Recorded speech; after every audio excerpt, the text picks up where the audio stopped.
Hi, everybody, and welcome to another episode of Birth Talk. Today, I'm excited to have a guest, Lynn Reed. What an awesome name. Hi, Lynn.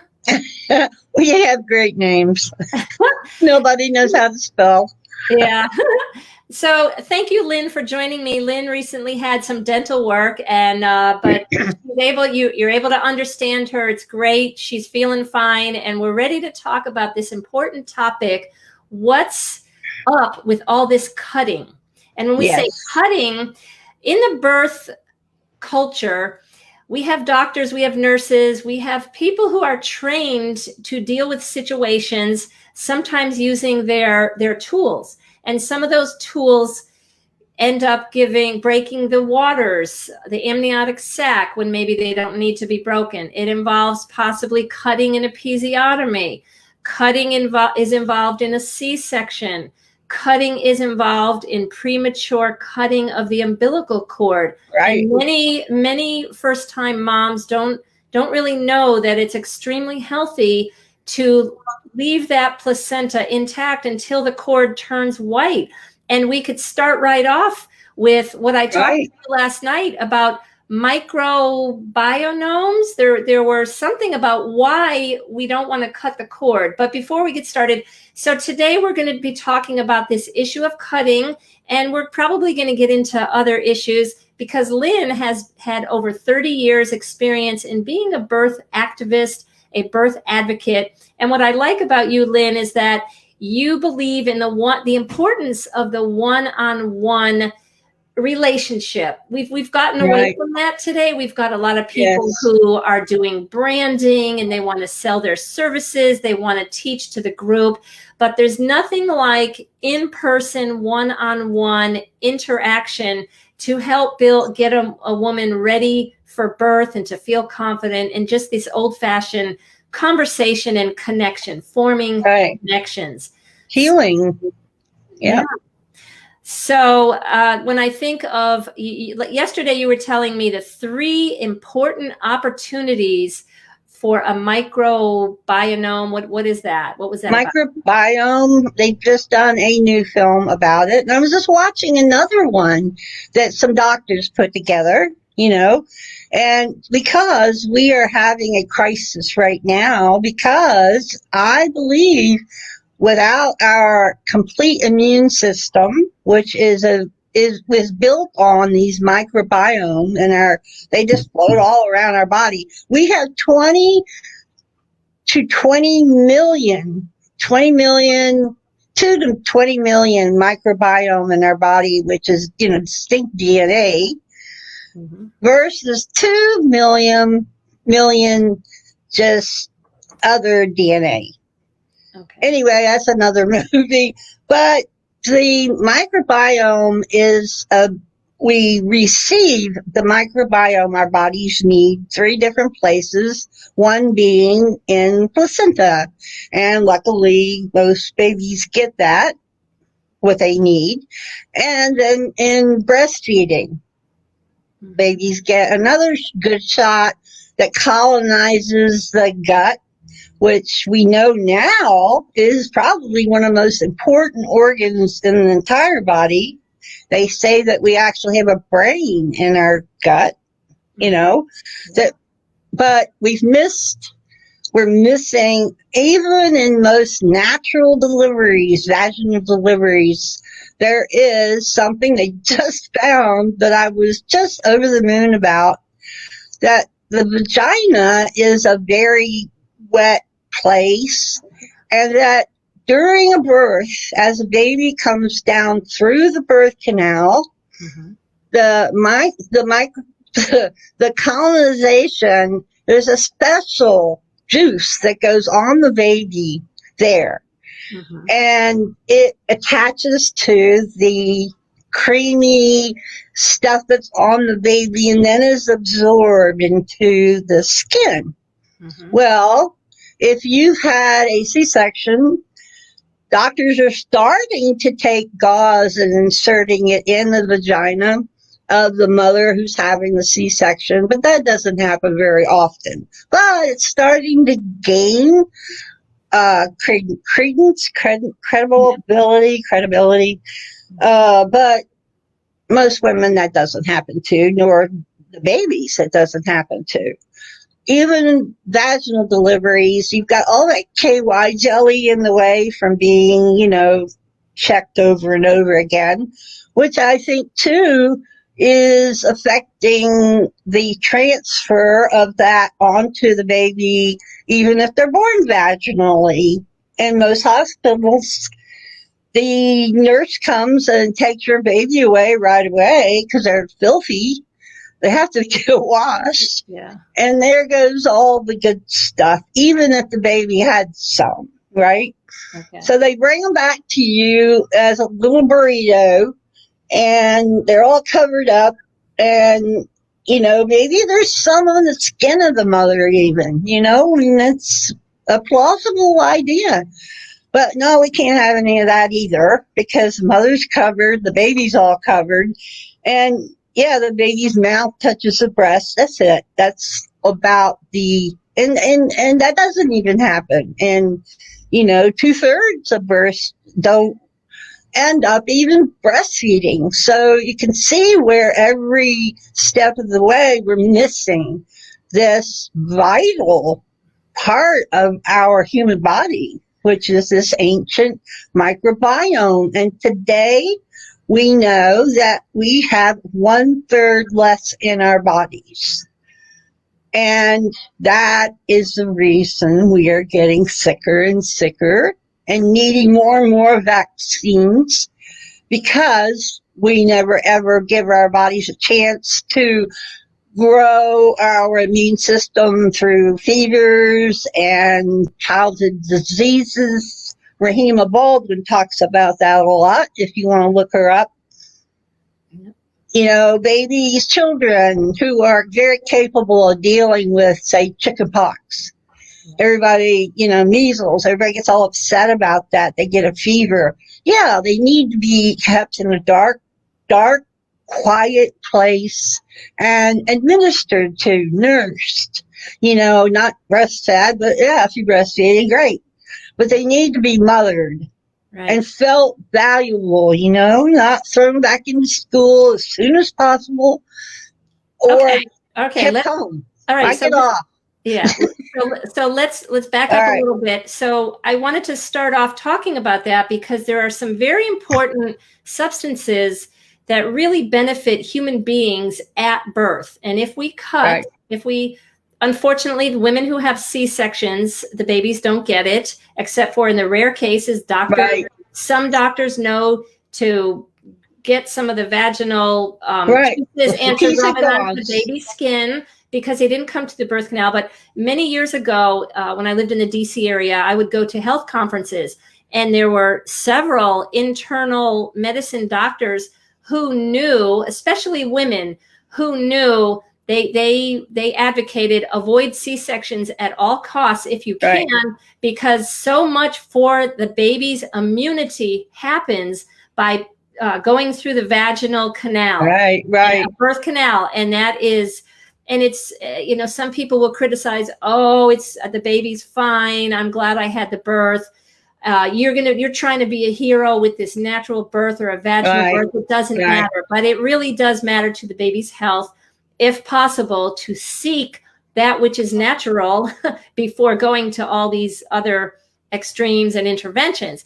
And so when I reached out to you to say, hey, Lynn, I'd love to talk with you, what is a good topic? And you said cutting.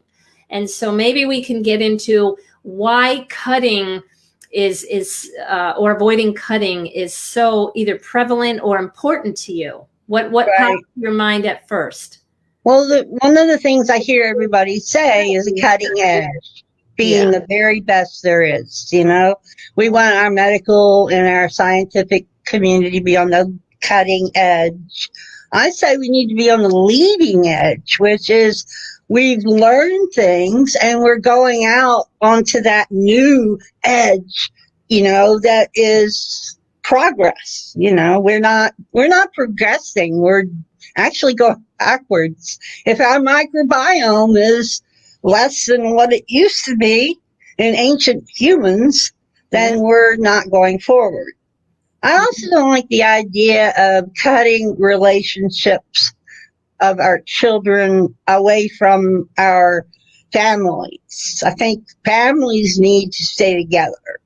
And, making a mother feel that she's doing something wrong by keeping her baby near her for maybe 2 or 3 years, there's something wrong with that. We have to prepare them to go to work when they're 5, so we have to learn, they have to learn to be cut away from our, routine or whatever, from their families.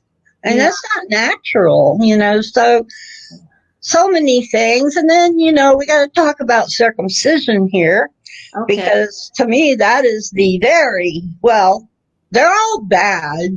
Yeah. That one's pretty bad too. It is.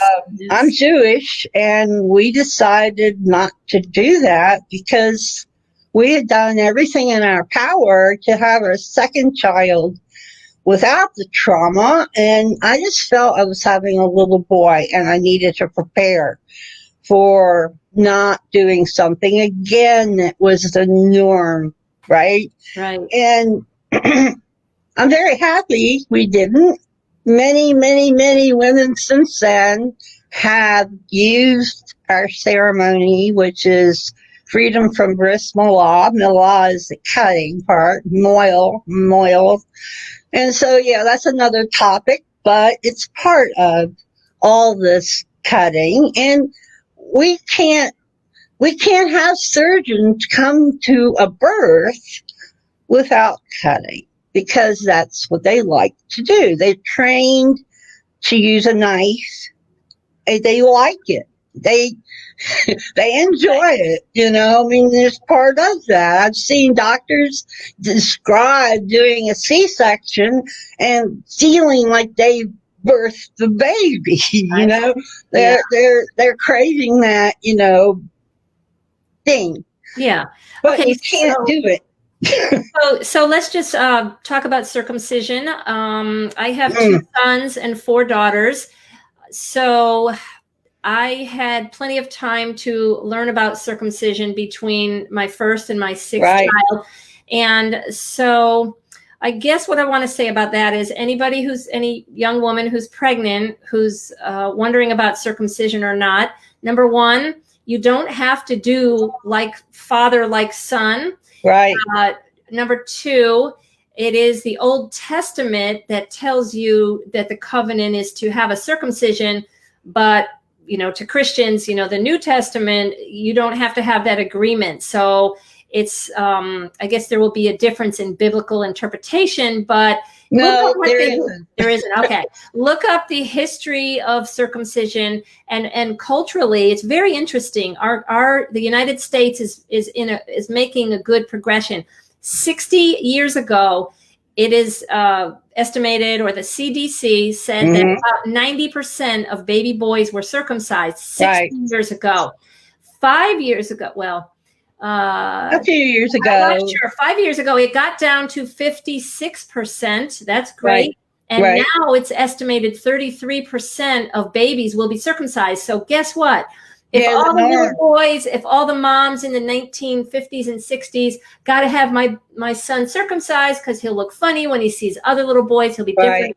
Now you are different if you're getting your baby circumcised. And I applaud mothers for figuring this out. And it's hard for families because then let's just say you have a 50 or 60-year-old father right now who was circumcised, and the mom says, hey, I don't think we should circumcise. We can change this with our generation. Right. And I know that a lot of people don't want to hear that, but what I recommend people are 2 resources. Go to nocirc.org, NOCIRC.org, and just spend 10 minutes on that website.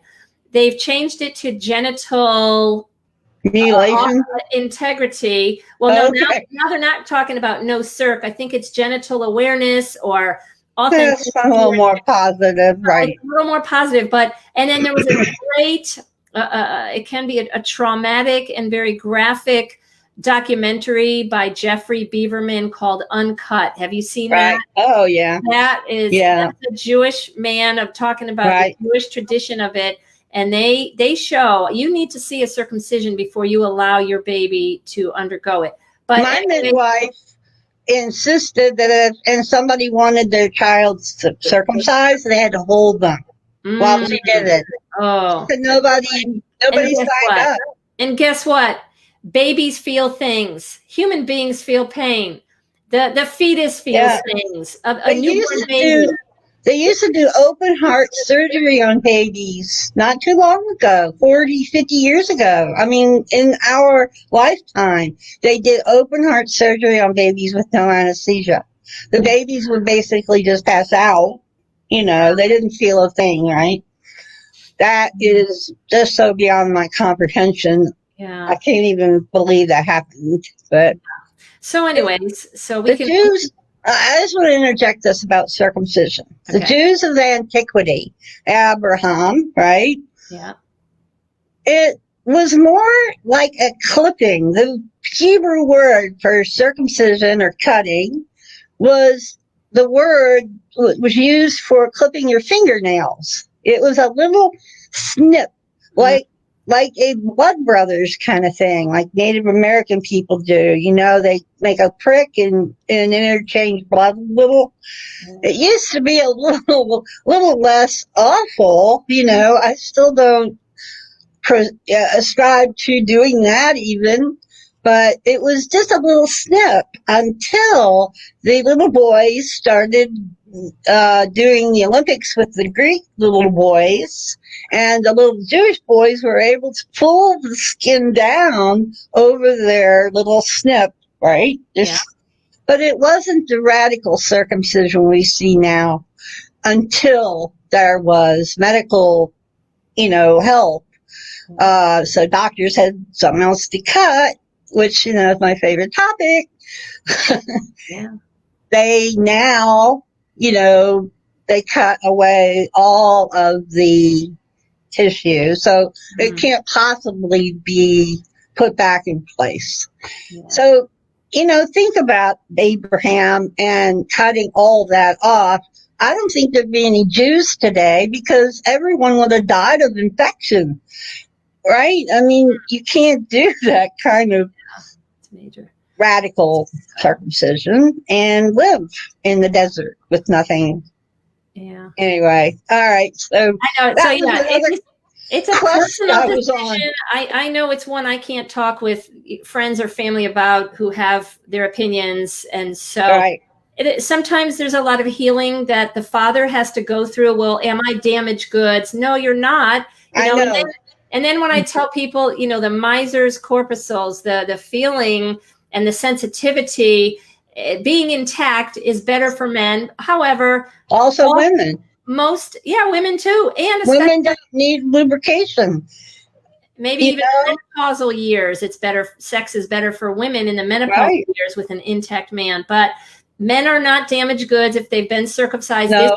This was their parents' decision, and they can decide whether or not they want to, and it's a very personal reason. I don't want to put any judgment out there, but if I could say to any pregnant woman who's going to have a boy, don't do it. It's not necessary. Please, just don't do it. Please don't. Yeah, right.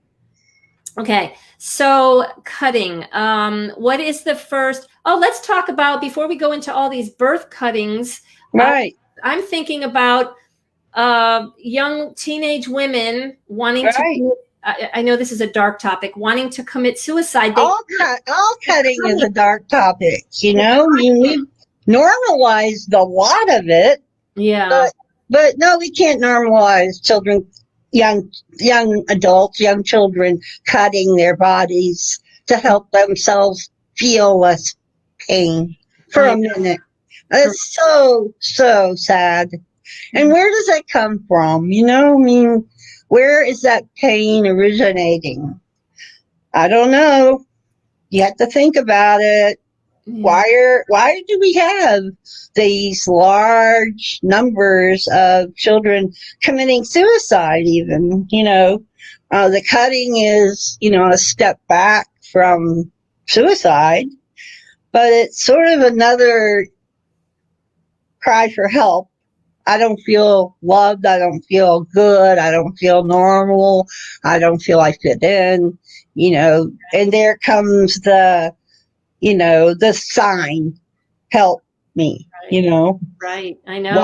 Why do we have so many children that feel that way? We have to look at this. I know my friend Janelle Miranda would have a lot to say about that. And she, hi Janelle, hi Billy, hi Janelle. I want to read Janelle's comment. I love her. First she says, my favorite Lynn squared. Get this. She says, I was holding my son when he was, I guess, circumcised, CT. It's horrific. I went into shock too, but shock leads to not seeing the violence fully. That's true. We are ignoring the violence. People don't want to say that it's violent. We are not seeing the violence fully. I tell people they need to watch a video, and that's exactly right. So anyways, okay. So there's a lot of cutting that goes during the lifetime. And so what do you think is the first cutting that women during birth or pregnancy will experience? What is the first cutting that might be possible? It is the cutting of the amniotic sac. Maybe we can talk about that. Well, if we want to talk about the actual birth process, but you have to kind of rewind a little bit more to where, we're cutting ourselves off from our ancient wisdom and knowledge of what we do know. And we do know how to birth, and that has been cut off from us individually as women. We've learned not to trust our own knowledge. And as trust birth workers and people who are in that, any type of birth work, we want to help women realize they know what to do, And there's a lot of our society, especially doctors, who are telling women, you don't know how to do that. Just like teachers, we can't possibly educate our children. We're not teachers. We don't have degrees in teaching. We don't have degrees in childbirth, those kinds of things. So we're told. Let's right. Thank you. We're told those things and we believe them. And I think that is the beginning of our being cut off from our own knowledge. And it's the first step. Of then having to have someone else, we run to these other people. What do I do? What do I do? When you have what you need to know. You have to. Your baby knows what to do to be born. Right. Babies are born with an intrinsic, is that the word I want? Yeah, intrinsic. Amazing understanding of what they're doing. And that's the main thing they know. Yeah. They work completely on intuition of the brainstem, the delta brain waves. They know what to do. We don't know that anymore. We have cut off from that knowledge. And so I'd start there. You're right. And so when we are cut off, then we are disconnected, and then we need to be taught, quote unquote, right. And then somebody else is going to teach us. Right. And I remember with my first pregnancy, I was an Army officer. It was 1987, 88. And right. I was either jogging or walking with my husband. And we said to some of our other guy friends, oh, tonight we're going to a breastfeeding class. And they laughed and they said, why do you have to learn how to breastfeed? Isn't something that come natural? And we had to tell them, no, it doesn't. I was a career-oriented woman at the time, and right. I didn't know about mothering and breastfeeding. I had to learn how do you do it, how to be successful. So we didn't have other wise women teaching us. We had to get taught. And then when you get taught, I remember this in 1988, put the baby on one side for 15 minutes, put the baby on the other side for 15 minutes, look at the clock, Put a pin on your shirt. Keep that routine going. Yeah. The next time you start on this side, and it's actually kind of freakish when we think about it. We are disconnected from our own knowledge. I want to say hi, Penny. Nice to see you here. Penny, hello. Everyone is so excited. I can't believe this is happening. I love you all. I really do. You're this tribe of women, right? There's a song that I love. You know, there's a women. There's a, I can't think of it now. A bird's migration, a nation of women with wings. And that's sung in round, and it sounds a lot better than when I sing it alone. Yeah. But there is a nation of women with wings, and we are those women, and we gather other women in that flock, you know, and they come and they fly and they know, and they're free and not cut off anymore. Yeah. And hi, Brooke Pruitt is here. That's my daughter. All right. Hi, Brooke. Nice to see you. I love her. All right. So we're disconnected from our own feminine wisdom. We can establish that. We can agree with that.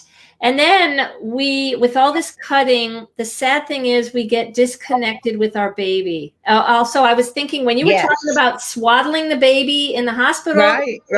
Clean them off, swaddle them. They put the hat on. And it's a mummified baby. And Carla Hartley has burrito things to say. Right. She has so many good phrases, but the hat. I know. I love her.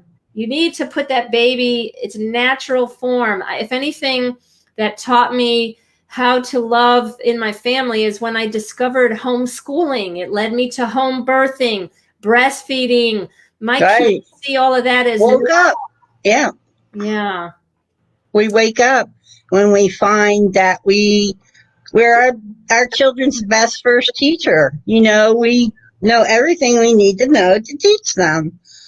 At a certain point, they go to university and learn things we don't know.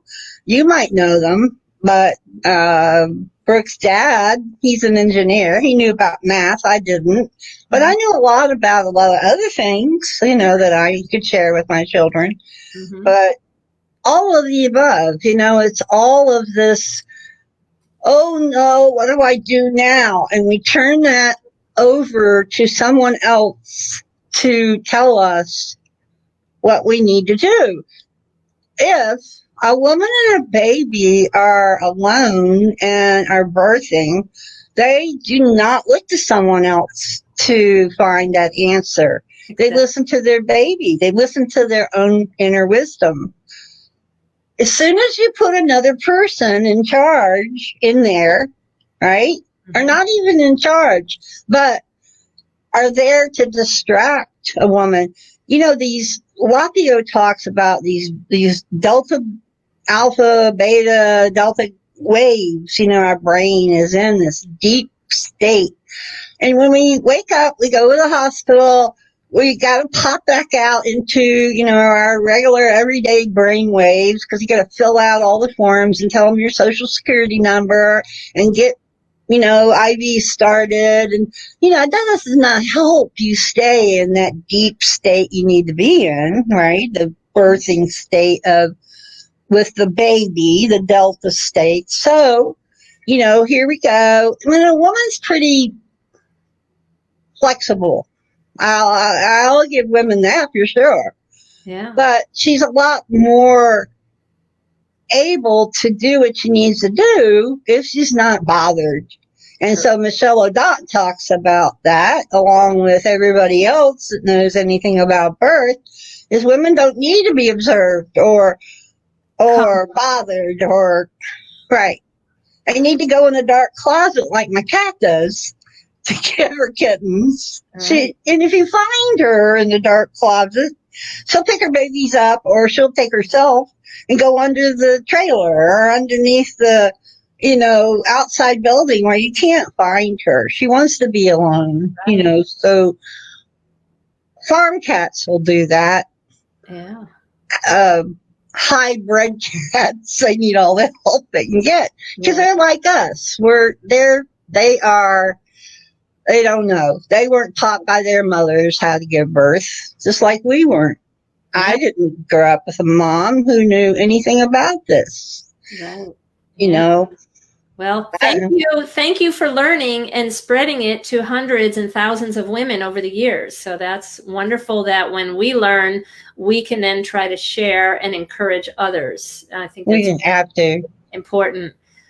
It's an art. It's an art form. Work. You've done more for women than I can even imagine.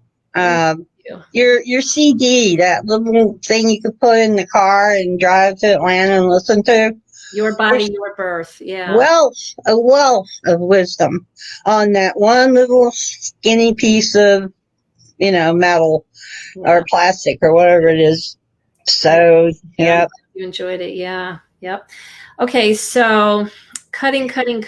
Let's talk about why it's terrible to consent and allow the cutting of your amniotic sac. A woman hopefully she's in labor. She's not in labor. She goes in. Yeah.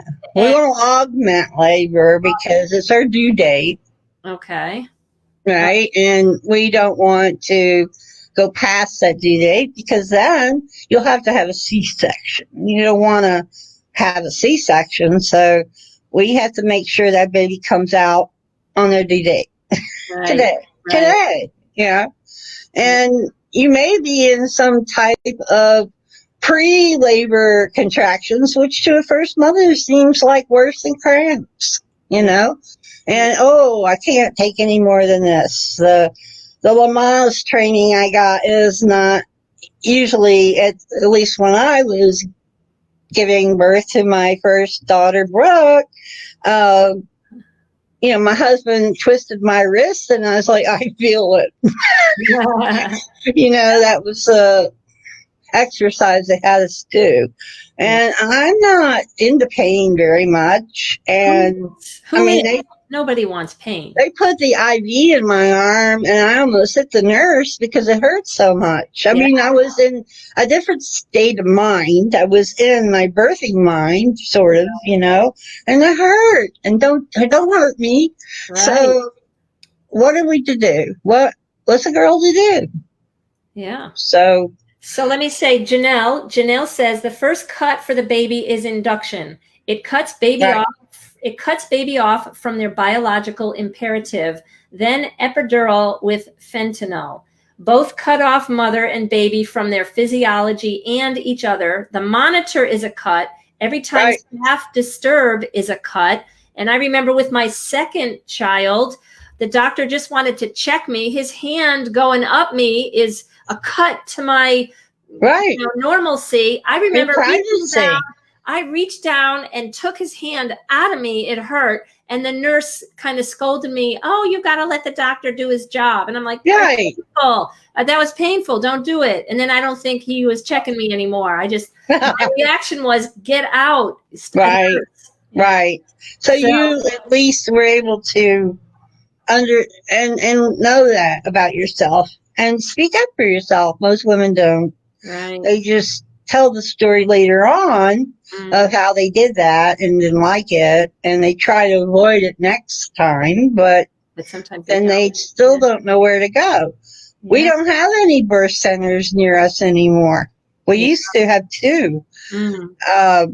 They're dropping off like flies, and soon, and they're still, throwing midwives in jail left and right, so I don't know.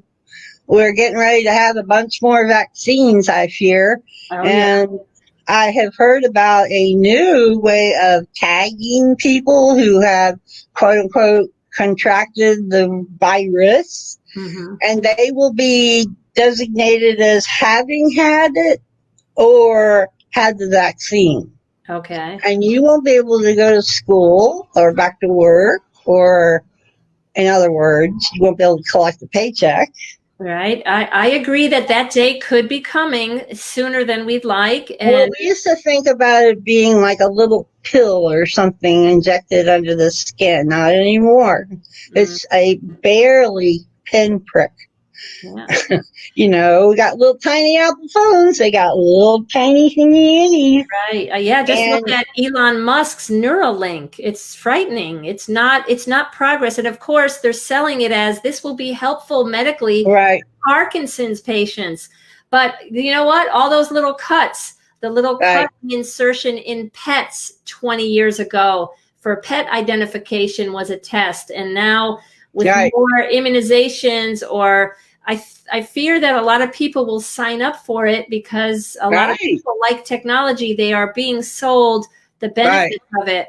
But everybody, you need to know what you think are benefits. You need to ask, is this taking away freedom? Am I going to be surveillance? Am I going to be, everything about me will be known, all the way to my Right. purchases, what time I'm purchasing something, and what it is. And so I didn't think I would live to see these times, but I didn't either. it's Yeah.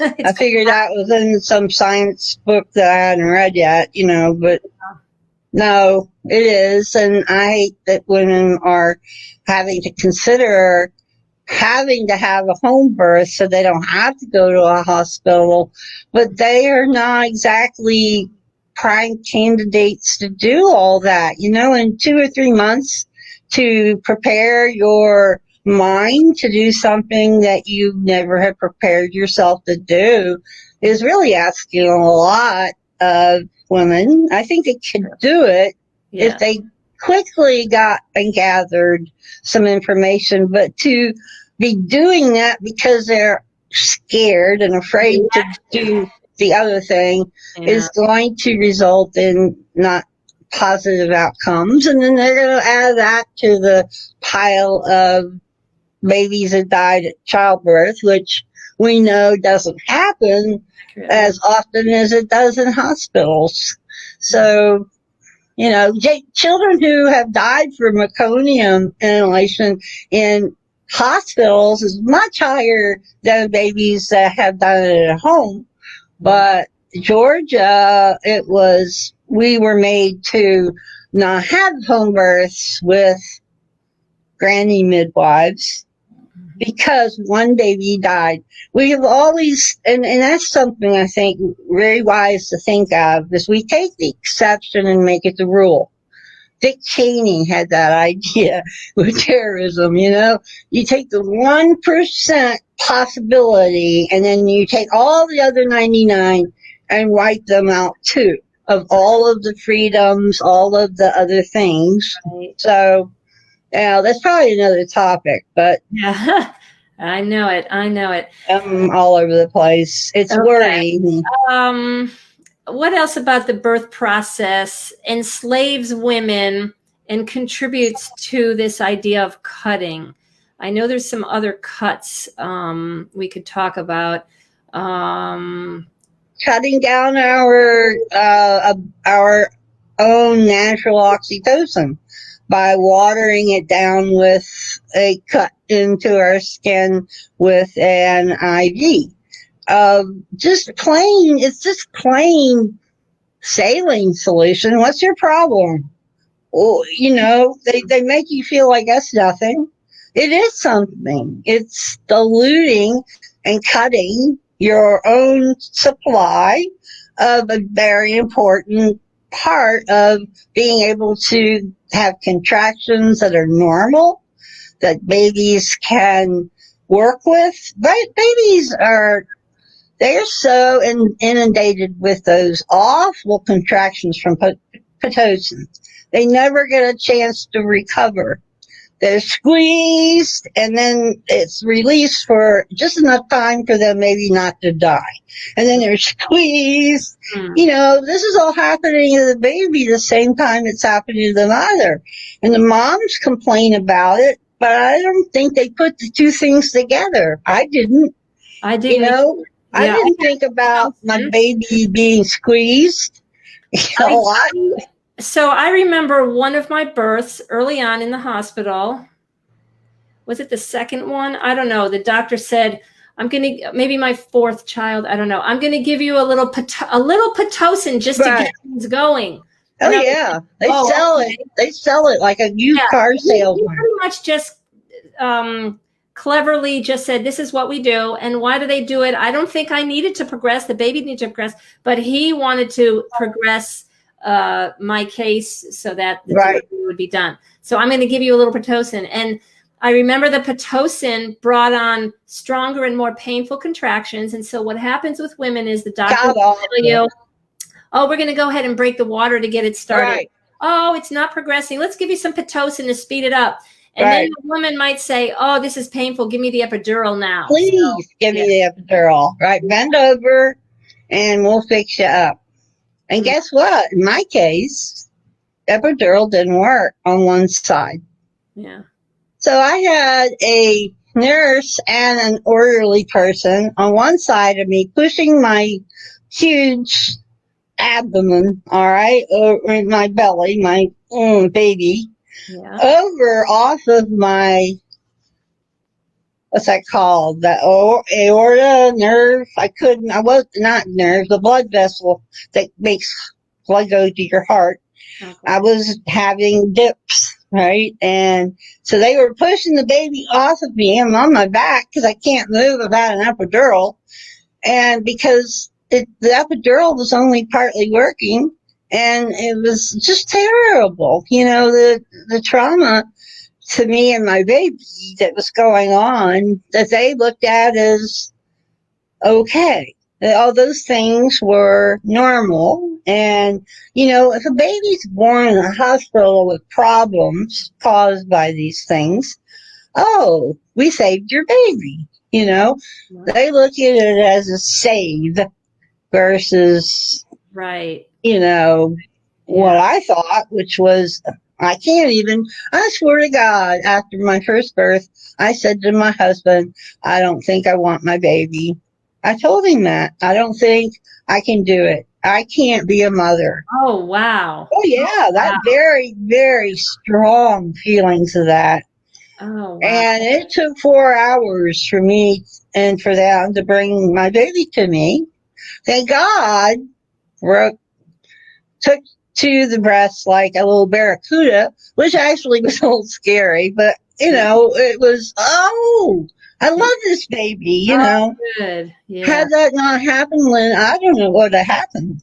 You know, she'd have been not able to nurse, and I would have had problems with that. I don't want to think about it. I really don't. So I didn't. Postpartum depression is caused by birth being very gone south. And disconnected. There's a disconnection in the experience of birth to initiate the postpartum. So then mothers are cut off from loving their babies because their babies have brought all kinds of new feelings to the table of, I'm not good enough.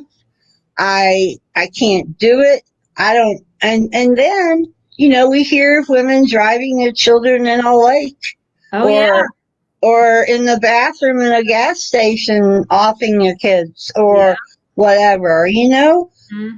Why? That is so beyond natural instincts. Mm-hmm. And why is it happening? I think it is because we are fooling with a natural, normal situation, which is birth, and women are just freaked out by it.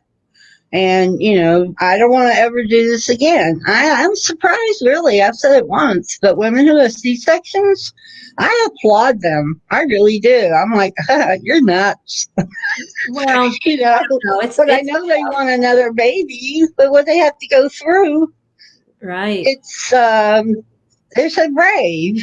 Yeah, it is. It's very difficult. You're right. I know someone, I think she has 9 children and they were all C-sections. Another one, 5 all C-sections. And Yeah. I would think by the time your third or fourth C-section, it would be extremely difficult. But so you're right. It's Doctors don't even want to perform more than 2 or 3, and it's, I think, a form of actually cutting down the birth rate, certainly in certain socioeconomic groups of people. So maybe so, Yeah. And you could read the message from Penny later. But basically, what I was thinking was that the correlation of people who have substance abuse, adult depression, suicidal feelings. You will hear in people's language sometimes, I had a crappy childhood, I never felt, and we really have to look at the birth experience. The birth does matter. It really does matter. Trauma, PTSD, a lot of birth workers work on going back to a rebirthing experience to try to use a form of meditation or hypnosis to get the person to re-experience their birth, to try to uncover and face and deal with the difficulties of their birth. Another thing I wanted to mention cuts a young woman's off from her birth experience when her mother, let's say her mother had a C-section and her daughter is now pregnant, and that mother wants to see her daughter's birth so that that mother, the grandmother, can heal herself. That is the wrong time and place for the grandmother to make that pressure and asking of the birthing mom to be there.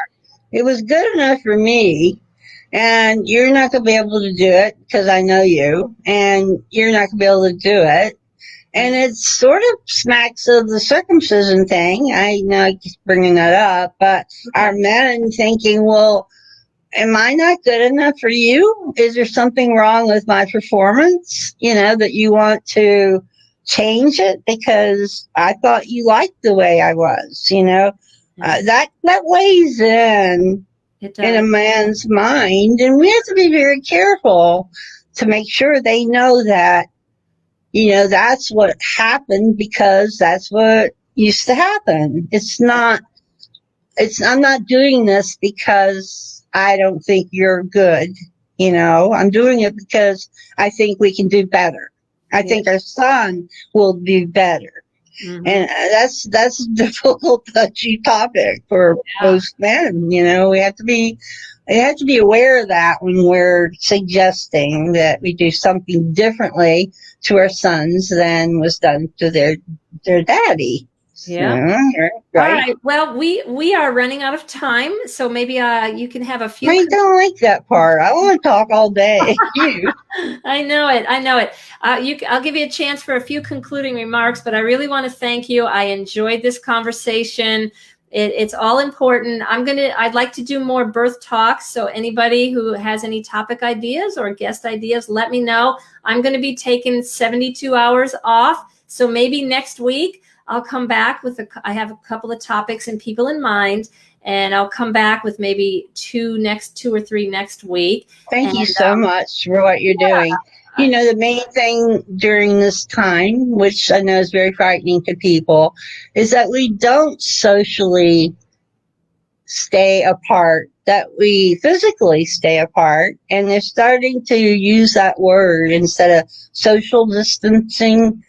We need to physically distant, but socially we need to be having more and more and more and more dialogue and caring for one another. And I can't pat you right now and hold you, but we can have dialogue articulating what in the world is going on. Right. All right. Well, thank you so much. All right. Thank you. And take care. Honor. I love you. Thank you for all you do. Okay. Bye. Thanks. Bye-bye.